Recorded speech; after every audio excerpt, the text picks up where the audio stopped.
तो आज हम देखेंगे धरती पर घटे एक अविश्वसनीय घटना के बारे में। तो इस फैले हुए ब्रह्मांड में अस्तित्व का एक अपना महत्व है। अस्तित्व बहुत मायने रखता है। अगर किसी मनुष्य का अस्तित्व कब समाप्त होता है? जब वो मर जाता है।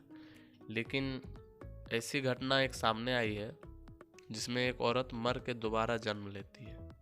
तो मृत्यु की गोद में सोने के बाद सिर्फ इतिहास बन जाता है, लेकिन इनका इतिहास फिर से चालू हो जाता है। इस औरत का नाम है लुगदी देवी, जिनका जन्म शांति देवी के रूप में हुआ। तो ब्रह्मांड में बहुत सारे रहस्य हैं, जैसे कि एलियंस की कहानी हम सुनते हैं, भूतों प्रेतों की कहानी, सांप अभिशाप, समय यात्रा। लेकिन विज्ञान के पास इसका कोई जवाब नहीं, कोई प्रमाण भी नहीं। लेकिन ये जो कहानी अगर मैं बताने जा रहा हूँ इस वीडियो में अभी, इनका एक प्रमाण है।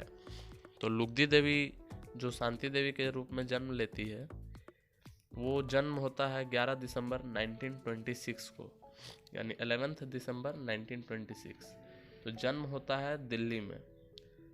तो 3 वर्ष की आयु में ही शांति देवी ये दावा करती है कि उन्हें अपनी पिछली ज़िंदगी की बारीकियां याद आ गई हैं।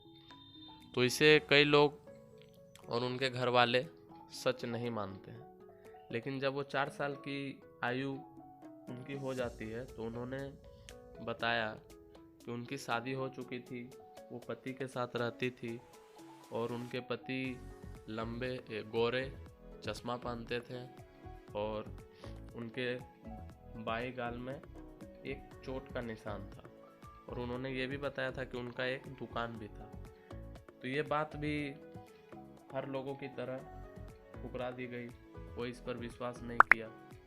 लेकिन उन्होंने एक बात और बताया, लेकिन इस बात को उन्होंने अपने हेडमास्टर को बताया जब वो 7 साल की उम्र की थी। उन्होंने बताया कि वह शादी करने के बाद एक बच्चे को जन्म देती है और 10 दिन बाद उनकी मृत्यु हो जाती है। तो इस बार उनके हेडमास्टर ने इस बात को गंभीर रूप से लिया और इसकी जांच करवाई। तो जांच में पता चला कि एक व्यक्ति है मथुरा में, जो कि वहाँ दिल्ली से 145 किलोमीटर दूर है, जिनकी पत्नी की मृत्यु 9 साल पहले हो गई थी, और वो भी बच्चे को जन्म देने के 10 दिन बाद ही, जिनका नाम लुगदी देवी था।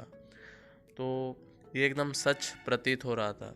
तो ये दृश्य को सुनते ही महात्मा गांधी ने तुरंत ही एक कमेटी बनाकर इसकी जांच का आदेश दिया और जवाब में इसे सच साबित कर दिया गया।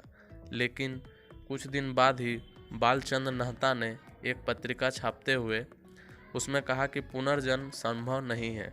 लेकिन मृत्यु तक शांति देवी ने इस बात को स्वीकार नहीं किया और उन्होंने आजीवन विवाह नहीं किया और अपनी पुनर्जन्म की कहानी की बात को लेकर टस से मस नहीं हुई। और इनका मृत्यु 27 दिसंबर 1987 में हो जाता है, जिनके बाद ये खुद एक इतिहास बन के रह जाती है, जिससे कोई पुनर्जन्म की कहानी सच साबित नहीं हो पाती है। धन्यवाद।